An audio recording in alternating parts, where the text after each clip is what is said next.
Hello दोस्तों, कैसे हो आप सब। भाई कैसे चल रही है आप सबकी तैयारी।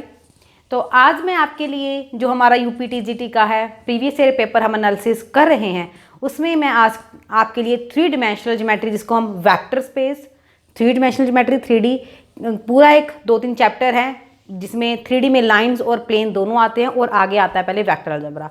उसके क्वेश्चन डिस्कस करूंगी कि कैसे क्वेश्चन आपको एग्जाम में आए थे।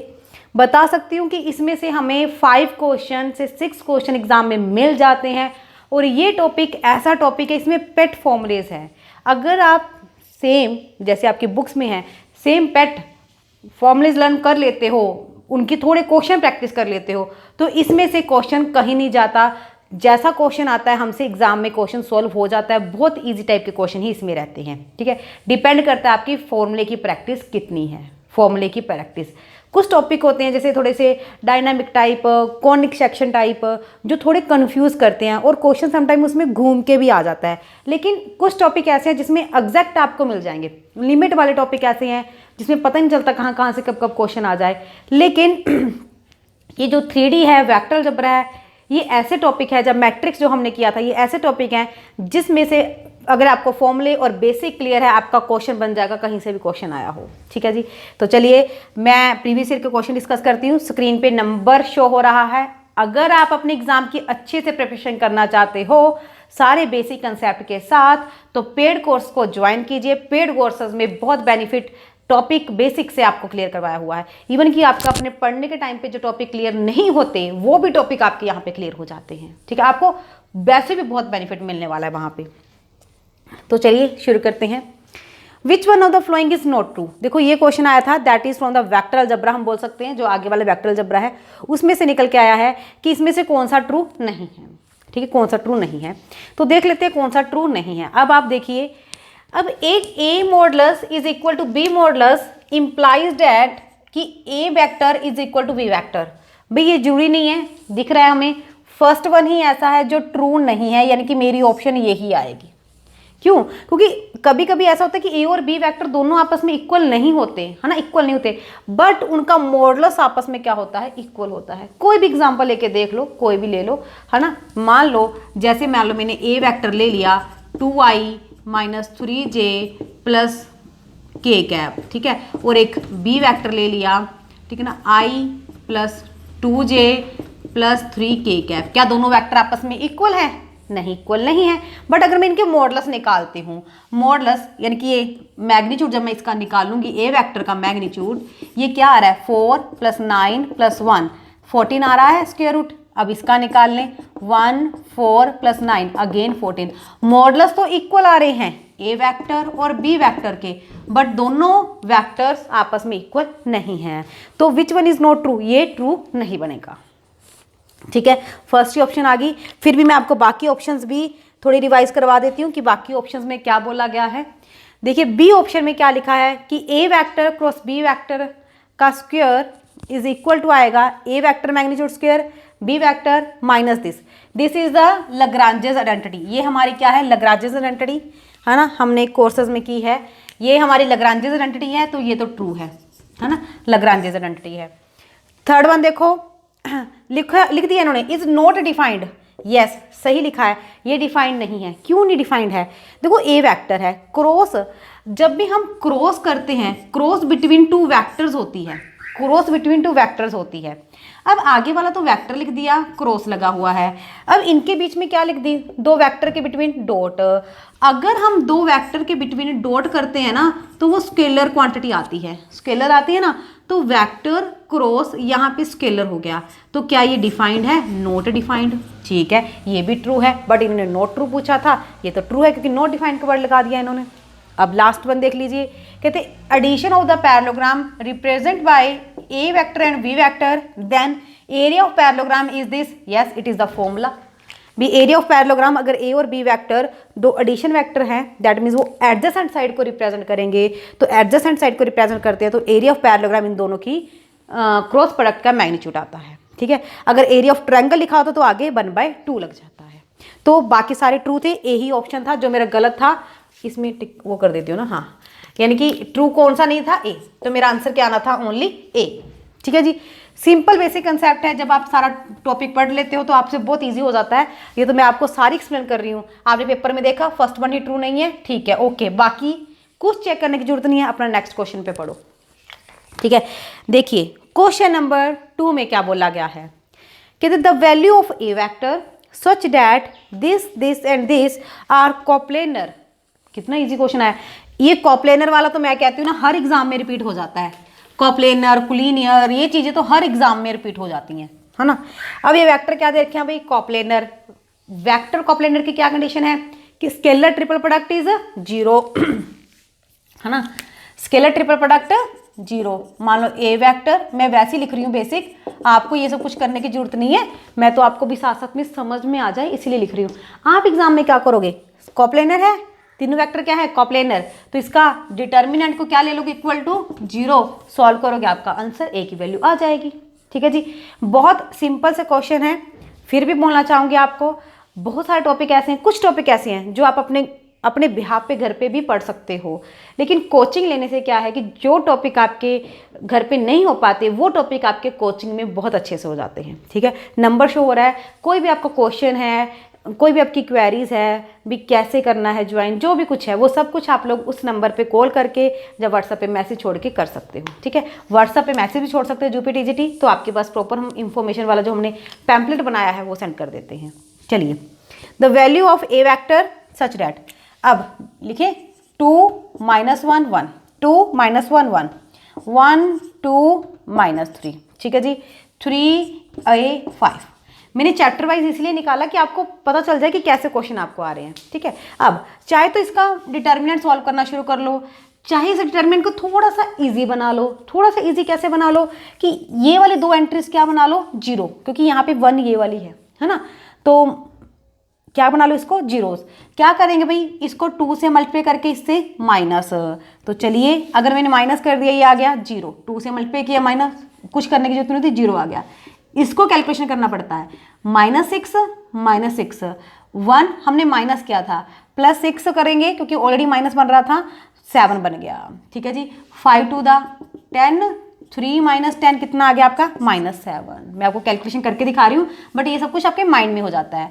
अब मैं इसको भी 0 बनाना चाहती हूँ, तो इन दोनों को क्या कर दूँ मैं, ऐड, ये भी 0, इन दोनों को ऐड करूँगी -1, इन दोनों को ऐड करूँगी a + 5, थर्ड कॉलम मेरा सेम एज इट आ गया। मैंने 2 रोज, फर्स्ट रो के 2 एंट्रीज को मैंने क्या बना लिया, 0, क्योंकि 2 एंट्रीज को 0 बना लेती हूँ तो डिटर्मिनेंट मेरे लिए बहुत ईजी हो जाता है। अब कर लीजिए, प्लस माइनस प्लस, प्लस ये आएगा ओनली 1 × देखिए 7 से करेंगे 7a + 35, अब इससे करेंगे माइनस माइनस प्लस, एक फॉर्मूले में माइनस होती है, -7 = 0, 7a + 28 = 0, तो a = -28 / 7, -4 आपका क्या आ गया, आंसर आ गया। बिल्कुल इजी था ना, जैसे भी कर लो, चाहे फुल डिटर्मिनेंट सॉल्व कर लो, ये जरूरी नहीं है कि आपने जीरोस बनानी ही है, सिंपल डिटर्मिनेंट सॉल्व कर लो तो अभी आपकी वैल्यू a की वैल्यू -4 ही आएगी। ठीक है जी, क्लियर है, that is the determinant question, sorry coplanar का क्वेश्चन। अब मैं और क्वेश्चन लिख रही हूँ, तो चलिए देखिए, अब एक क्वेश्चन इस टाइप का क्वेश्चन आपको एग्जाम में आया हुआ था। क्या क्वेश्चन था, देखिए क्वेश्चन नंबर कि x this z this, x this z this, ठीक है, if lines are perpendicular then which one is true. ये आपके पास ऑप्शन आ रखी थी भी, ऑप्शन मैंने आगे पीछे लिखी है, हो सकता है आपकी कुछ ऑप्शन और हो उसमें, ठीक है, थोड़ा सा ऑप्शन जरूर देख लेना। क्वेश्चन आपका यही आया हुआ था भी। देखो अब आपको वहां पे कैसे आइडिया होगा, लाइंस आर परपेंडिकुलर तो दे रखा है, लाइंस आर परपेंडिकुलर, अब यहाँ पे एक्स वाई है, वाई और जेड है, एक्स वाई जेड कोमा उसके बाद है, यानी कि मुझे पता चल गया ये 3D में है, 3D में है, क्योंकि एक्स वाई और जेड तीनों आ गए, एक्स भी वाई के साथ है, जेड भी वाई के साथ है। अब मेरी जो इक्वेशन होती है, अगर मैं आपको लिखना चाहूँ, वो मेरी इस टाइप की इक्वेशन होती है, pass point upon a y minus y1 upon a b z minus z1 upon c. ये मैंने एक लाइन की इक्वेशन लिखी है, ये होती है, ठीक है, जिनके तीनों के बीच में इक्वल का रिलेशन। और ये क्या होते हैं, that is a direction ratios, है ना, direction ratios, that is a direction ratios.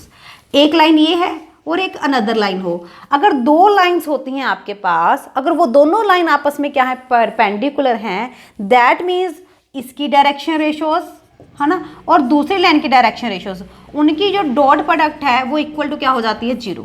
ये होता है अगर 2 लाइन है, direction ratios of line 1 dot product line 2 की डायरेक्शन रेशियोज, दोनों की डॉट प्रोडक्ट क्या होती है, 0 होती है।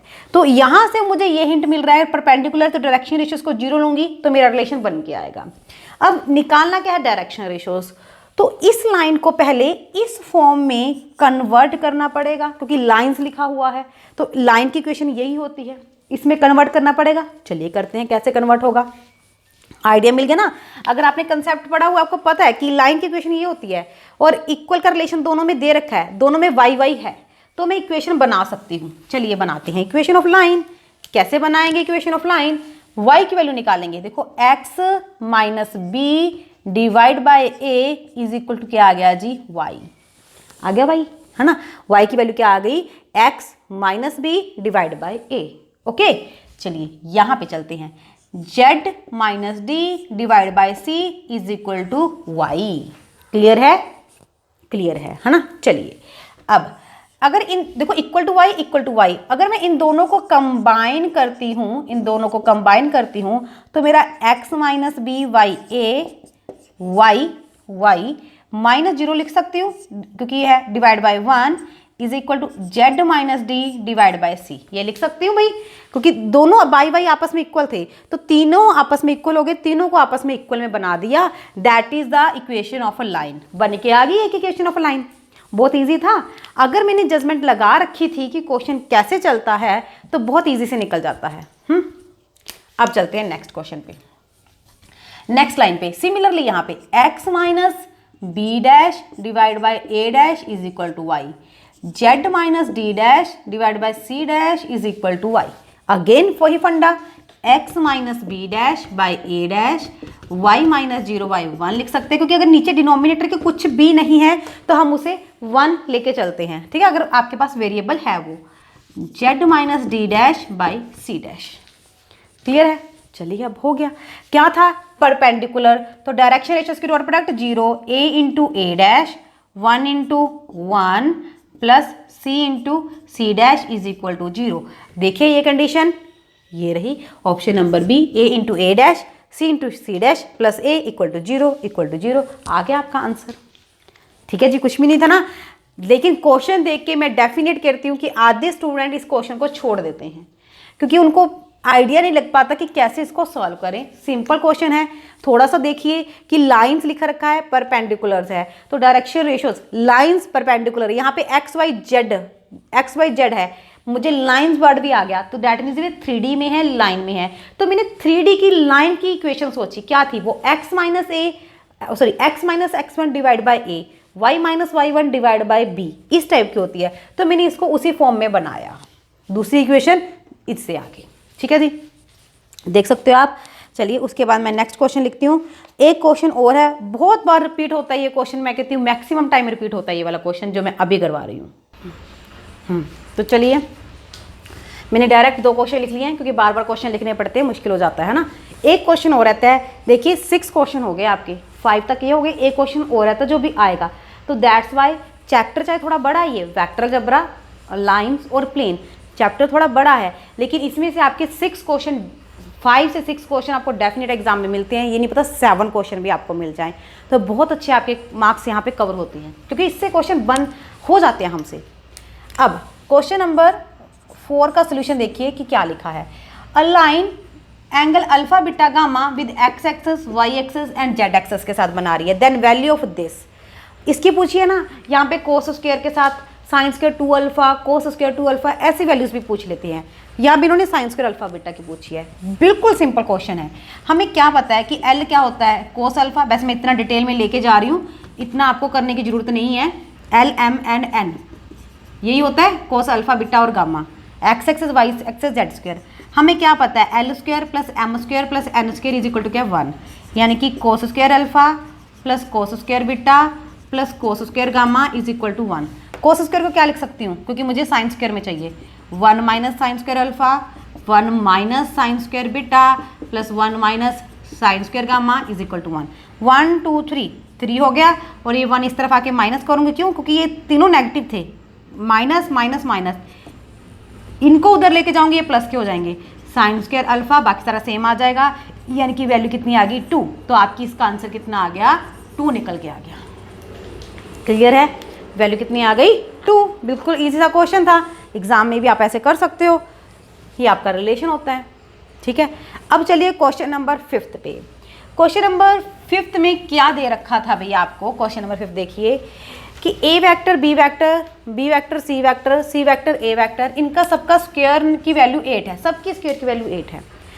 ए बी और सी यूनिट वेक्टर है। देन हमने वैल्यू किसकी निकालनी है, इसकी। देखिए इसके ऊपर स्क्वायर है, ये 3 का स्क्वायर आती है हमें आइडेंटिटी। चलिए अगर मैं इसकी आइडेंटिटी खोलती हूँ, मेरे पास क्या बनता है, 4 A vector magnitude square plus B vector magnitude square plus C vector magnitude square, A square plus B square plus C square plus 2 into A into B, है ना।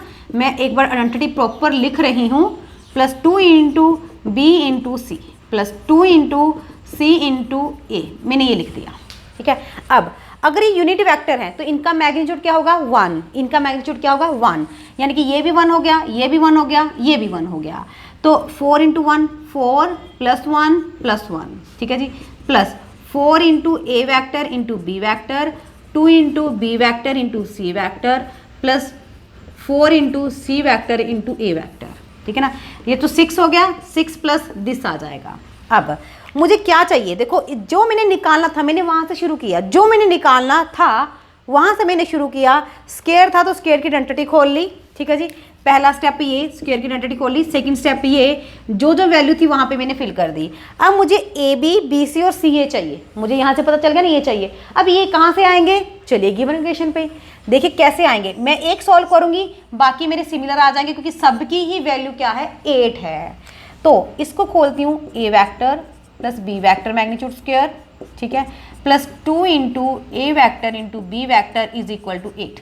इसका स्क्वायर खोल दिया, इक्वल टू 8 ले लिया। ये दोनों क्या थे भाई, यूनिट वेक्टर, तो दोनों की मैग्नीट्यूड क्या है 1 1, 1 प्लस 1 करूँगी 2 plus 2 A vector dot B vector is equal to 8। ये 2 उस तरफ जाके क्या हो गया माइनस, यानी कि ए वैक्टर डॉट बी वैक्टर की वैल्यू कितनी आ गई 8 माइनस 2 डिवाइड बाई 2, ये 2 उस तरफ माइनस हो गया, 6/2 कटिंग करके कितना आ गया 3 आ गया। क्लियर है जी, कटिंग करके 3 आ गया। भाई इसकी वैल्यू भी 8 है, इसकी वैल्यू भी 8 है, तो बार बार निकालने की क्या जरूरत है। अगर सबकी वैल्यू डिफरेंट दी होती तो मैं सबकी निकालती, लेकिन सबकी वैल्यू 8 दे रखी है तो कुछ निकालने की जरूरत नहीं है। अगर ए बी 3 आ गया तो बी डॉट सी भी 3 आएगा, सी डॉट ए भी 3 आएगा। फिल कर दो, यहाँ पे 3 3 3 सबकी वैल्यू 3 3 है ना, चाहे मैं 3 कॉमन ही ले लूँ, कैलकुलेशन और भी इजी हो जाएगी।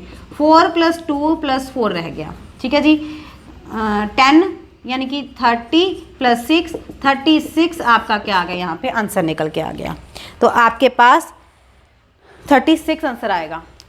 नहीं सॉरी भाई, मैं क्वेश्चन वो कर गई गलत। देन वेक्टर, सारा कुछ सही है, कोई बड़ा नहीं है। Vector then the value of, इन्होंने स्केयर नहीं पूछा था, इन्होंने ये पूछा था कि इसकी वैल्यू क्या आएगी, इसकी वैल्यू क्या आएगी, इसकी वैल्यू क्या आएगी।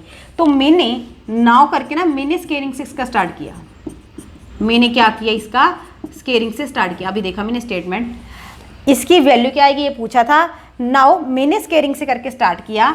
जब स्केयरिंग से स्टार्ट किया ये आ गया 36 आ गया। ये किसकी वैल्यू है स्क्वायर की, लेकिन मुझे क्या चाहिए विदाउट स्क्वायर, क्योंकि यहाँ पे स्क्वायर करके मैंने सॉल्व किया था। तो 2a vector plus B vector plus C vector क्या आ जाएगा 36 के ऊपर स्क्वायर रूट हो जाएगा विच इज़ द 6। तो 6 आंसर आपके पास आएगा, ठीक है जी, 6 आंसर आएगा। एग्जाम में आपको विदाउट स्क्वायरिंग पूछी थी। बस एक क्वेश्चन और रह गया और आपके क्वेश्चन क्लियर, नोट कर सकते हो। यहाँ पे भी स्क्वेयरिंग थी, मेरे पास a डॉट बी निकल के आना था, मैंने इसकी निकालनी थी, तो मुझे पता था कि स्क्वेयरिंग का फॉर्मूला यूज़ कर सकती हूँ मैं, ठीक है जी। चलिए अब एक क्वेश्चन, तो चलिए एक क्वेश्चन आपके पास ये आया था। पहले मैं क्वेश्चन पढ़ती हूँ और फिर बताऊँगी इसको करने के 2 मेथड्स भी, कौन कौन से मेथड से आप कर सकते हो। Find equation of the plane drawn from this and foot of perpendicular is this. भाई जो प्लेन होता है, प्लेन का जो फुट ऑफ परपेंडिकुलर लिखते हैं ना, that is our passing point. वो क्या होता है हमारा पास पॉइंट, यानी कि ये मेरा क्या हो गया पास पॉइंट।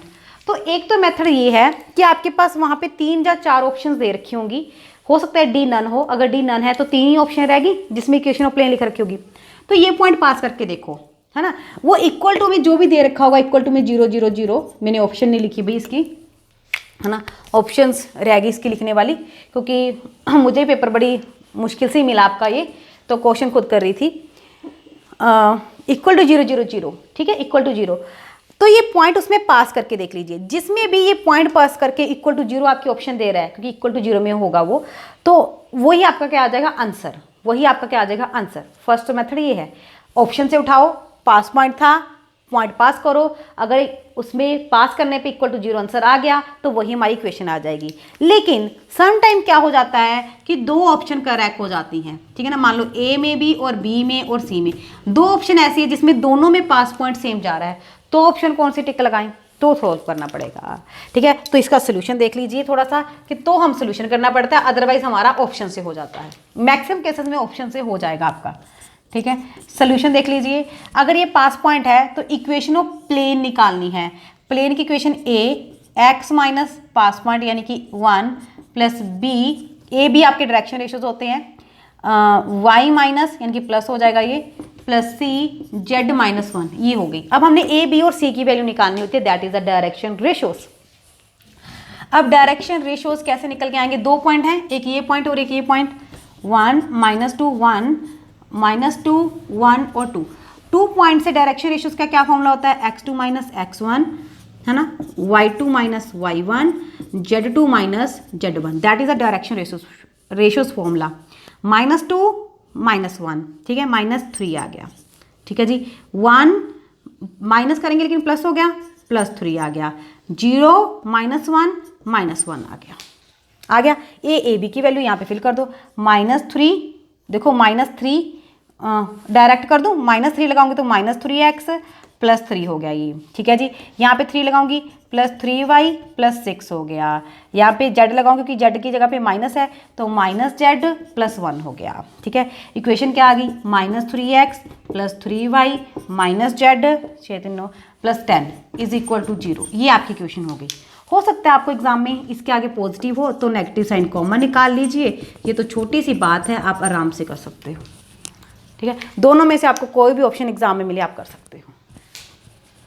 अगर वैसे तो पास पॉइंट से निकालो वहीं से हो जाता है, अगर नहीं हुआ तो मेथड भी मैंने बता दिया, तो आप ऐसे कर सकते हो, ठीक है। आई होप आपको यहाँ पे 3D के सारे क्वेश्चन समझ में आ गए होंगे कि कैसे क्वेश्चन आपको एग्जाम में आए हैं। 1 by 1 ऑल चैप्टर्स के हम डिस्कस करेंगे कि किसमें कैसे कैसे क्वेश्चन आपको एग्जाम में मिले हैं। फुल पेपर अगर मैं कंटिन्यूसली ऐसे डिस्कस कर देती ना तो आपको थोड़ा सा ओझ पोझ जा काम हो जाता है। अब मैंने स्पेशल चैप्टर वाइज निकाले हैं, ये स्पेशल चैप्टर वाइज निकाल के किए हैं, दैट्स वाई आपको बहुत अच्छे समझ में आ जाए। Thank you for watching this.